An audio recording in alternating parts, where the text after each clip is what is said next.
Для тех из вас, кто новичок на этом канале, самый известный посетитель из другой звездной системы, известный как 3i Atlas, третий межзвездный объект, когда-либо обнаруженный, подрывает основу всего, что мы считали известным о кометах. И вот сегодня, 2 ноября 2025 года, он достигает самой критической и опасной точки своего путешествия – перигелия, то есть своего наиболее драматического приближения к Солнцу. Когда он перегревается от интенсивного тепла нашей звезды, он не ведет себя как предсказуемый и обычный ледяной шар с пылью. Вместо этого его странный и загадочный химический состав, его необычный хвост, ориентированный в сторону Солнца, и его необъяснимое и таинственное ускорение заставляют астрономов по всему миру отчаянно искать ответы и быстро переоценивать свои модели космоса. Это история об объекте, который заставляет нас столкнуться с космосом намного более таинственным, диким и непредсказуемым, чем мы когда-либо воображали.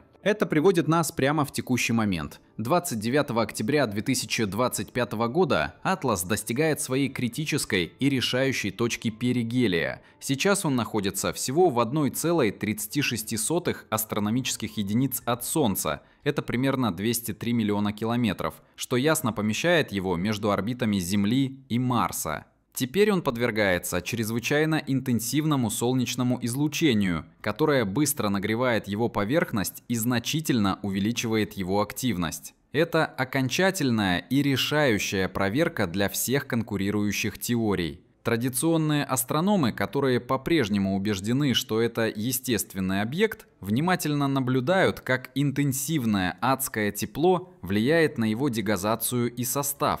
Резко ли увеличится содержание воды в его коме при обнажении более глубоких и скрытых слоев? Как радикально изменится его яркость после этой решающей и пылающей встречи с Солнцем? Эти наблюдения предоставят неоценимые и фундаментальные данные о внутренней структуре и устойчивости межзвездных комет.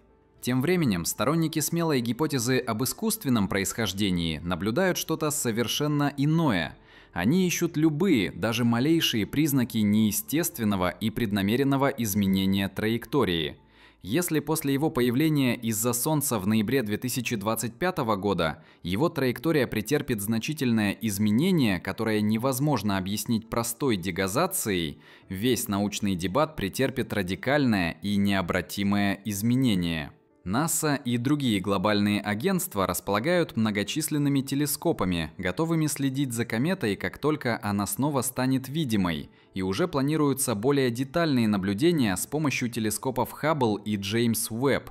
Вот в чем истинная красота науки. Обнаруживается интригующая аномалия, предлагаются смелые и конкурирующие гипотезы, а затем с большим нетерпением ждут ключевого события, чтобы окончательно их проверить. Для Атласа это событие перигелий. Это момент окончательной истины, который может подтвердить наше нынешнее понимание комет или открыть совершенно новую и более глубокую главу в поиске нашего места во Вселенной. 3 буквы Ади в названии буквально означают «третий межзвездный». Как и загадочный 1 Ади Оумуамуа и более традиционная комета 2 Ади Борисова до него, Атлас не связан гравитацией нашего Солнца. Это просто проходящий турист. Но этот турист очень спешит. Он вошел в нашу систему с невероятной скоростью, примерно 58 км в секунду относительно Солнца, намного быстрее, чем его известные межзвездные родственники.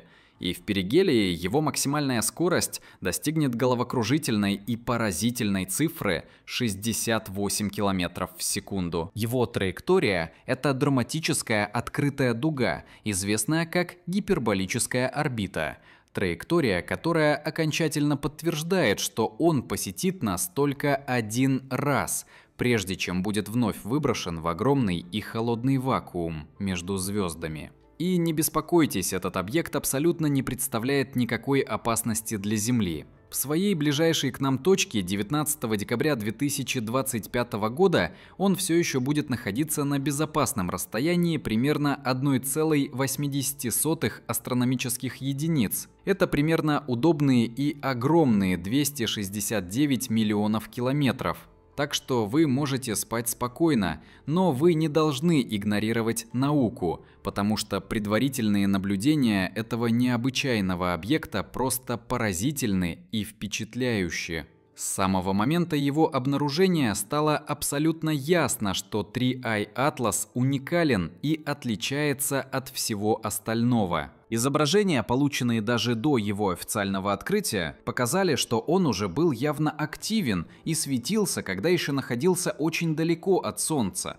Это был ясный признак того, что его активность была обусловлена не только водяным льдом. Когда наши самые мощные телескопы, включая телескопы Джеймс Уэбб и Хаббл, сфокусировались на нем, медленно начал проявляться силуэт объекта, который действительно разрушает все схемы. Но то, что действительно отличает Атлас, это его революционный химический состав. Когда телескоп Джеймс Уэбб точно проанализировал свет комы кометы, то есть газовой атмосферы, окружающей ее ядро, он обнаружил что-то абсолютно поразительное. Кома необычайно богата диоксидом углерода, что является аномалией. Некоторые предварительные анализы даже выявили одно из самых высоких соотношений диоксида углерода и воды, когда-либо зарегистрированных в кометах нашей Солнечной системы или за ее пределами. В то время как наши родные кометы обычно называют грязными снежками, состоящими в основном из водяного льда, Атлас больше похож на грязный и экзотический шар сухого льда. Это ясно предполагает, что он должен был сформироваться в совершенно другой и странной звездной системе. Возможно, он сформировался в области с чрезвычайно высокой и плотной радиацией. Или, возможно, он сформировался очень далеко в своей родной планетной системе, намного дальше линии снега диоксида углерода, где диоксид углерода свободно замерзает. В любом случае, это прямой химический след, происходящий непосредственно из семейства планет другой далекой звезды. Однако необходимо обратить особое внимание на что-то еще.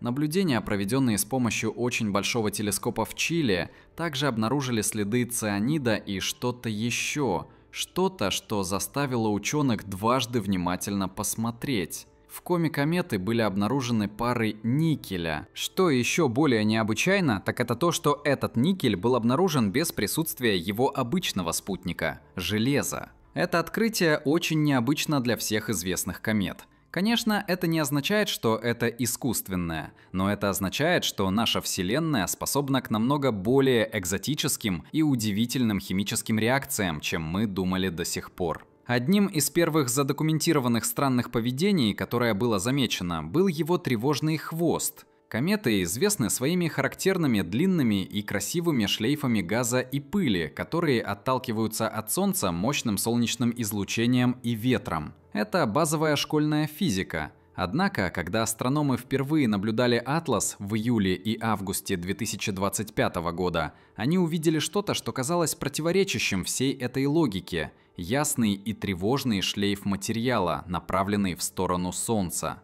Эта удивительная характеристика, известная как антихвост, немедленно вызвала интенсивные и горячие дебаты. Хотя антихвосты – это известное, хотя и редкое явление, часто вызванное оптическим эффектом, детальные и продвинутые модели 3i Атласа ясно предполагали бы, что здесь происходило что-то большее, что-то более глубокое. В одной из публикаций смело предполагалось, что шлейф, направленный в сторону Солнца, был образован более крупными и тяжелыми зернами водяного льда, которые были выброшены с поверхности кометы в результате насильственной сублимации более летучих газов, таких как диоксид углерода. Когда в сентябре комета опасно приблизилась к Солнцу, это странное солнечное перо внезапно исчезло и было быстро заменено более традиционным хвостом, направленным в сторону нашей звезды. Тот факт, что это редкое и необычайное явление было так ясно видно на межзвездном объекте, дает нам бесценный и уникальный ключ к разгадке реальной химии и физики комет из других далеких звездных систем.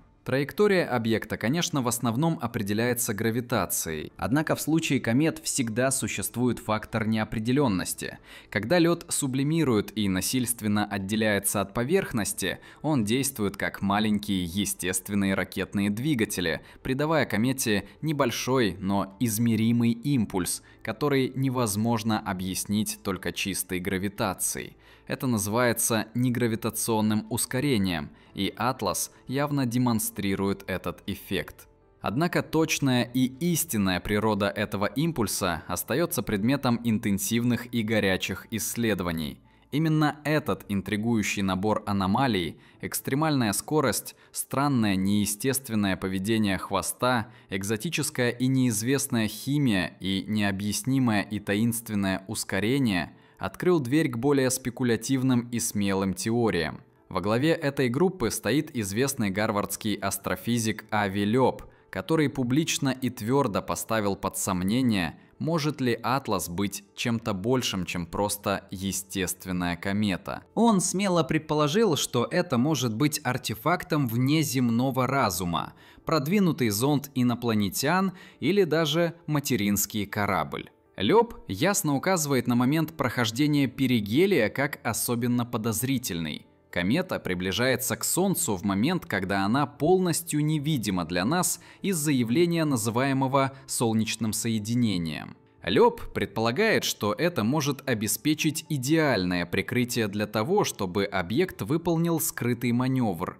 В частности, он выдвинул интригующую возможность выполнения маневра Оберта. Это реальная и проверенная концепция в космической науке, согласно которой космический корабль включает свои двигатели в точке максимальной скорости, например, на дне гравитационной ямы, чтобы получить наибольший и наиболее эффективный прирост скорости и эффективно и постоянно изменить свою траекторию. Поэтому, если бы 3ID Atlas был реальным космическим кораблем, перигелий был бы идеальным и совершенным моментом для включения двигателей. Возможно, с целью снизить скорость и войти в стабильную орбиту в нашей Солнечной системе или отправить более мелкие исследовательские зонды во внутренние планеты.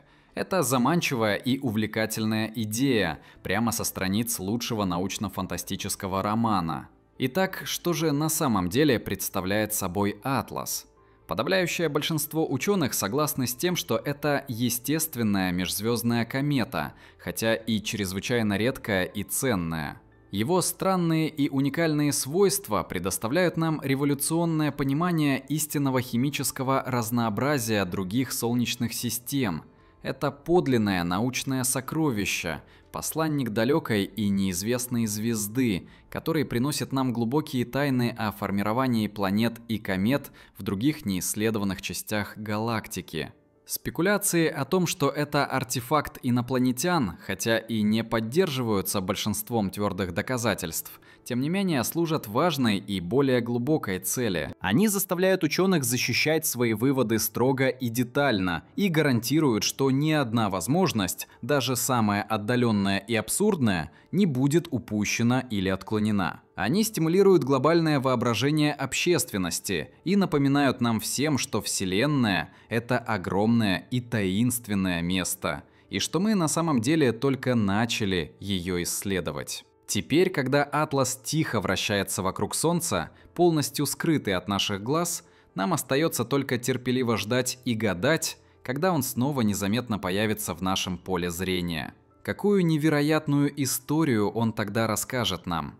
Будет ли это окончательная история об экзотической естественной космической химии? Или, возможно, это будет что-то совершенно иное, что-то превосходящее наши самые оптимистичные ожидания? Независимо от окончательного ответа, этот молчаливый посетитель уже преподал нам ценный урок, что всегда, без исключения, мы должны ожидать неожиданного. Да.